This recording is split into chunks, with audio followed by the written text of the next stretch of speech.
বড় গাছে গো হয়ে যাবে। সেঞ্জুরি বল এখন মোমবাতি জ্বালাচ্ছেন। না এটা তো জাল কি জাল। অসংখ্য ধন্যবাদ বসুদেব পালকে।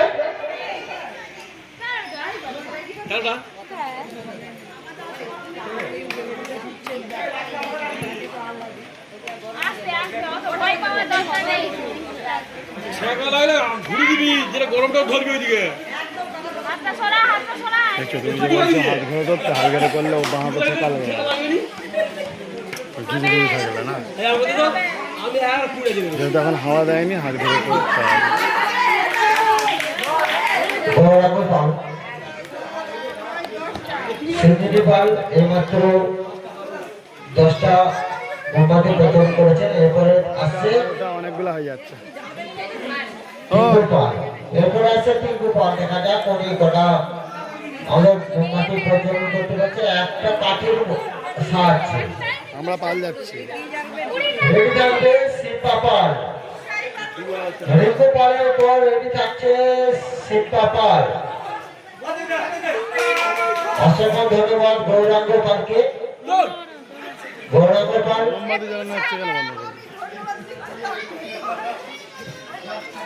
অসংখ্য ধন্যবাদ আমাদের সর্বদা সবসময় পিছনে আছেন, সহযোগিতার হাত বাড়িয়ে দিয়েছেন সবাই যারা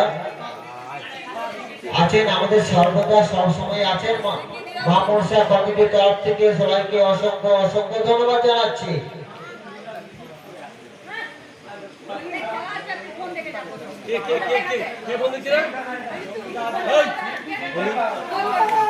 শীতকাল শীতকাল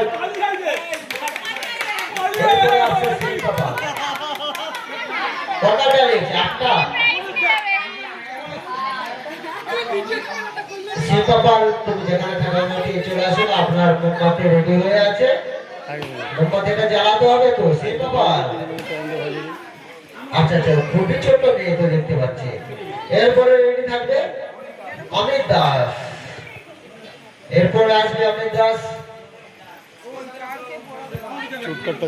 খুবই সহযোগিতার অভাব ছিল আমাদের। বহু সহযোগিতা পেয়েছি সব গ্রামবাসী বৃন্দের কাছ থেকে, বাইরে থেকে সহযোগিতা পেয়েছি। অসংখ্য ধন্যবাদ জানাই তাদের পূজা কমিটির তরফ থেকে। আমাদের আরো আগামী বছর কিন্তু আরো উন্নত আমরা করতে পারি। সবার কাছে আশীর্বাদ জানাই, আশীর্বাদ চাইছি, সকলের কাছে আশীর্বাদ চাইছি।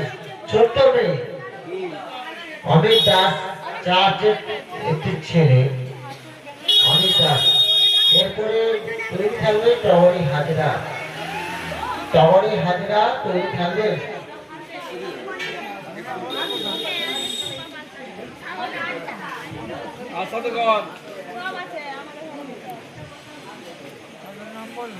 আরো অনেকগুলো হয়ে গেছে, ভালোই চলছে। টগরি হাজরা রেডি থাকবে। আর একটা বেড়ে গেলে 11টা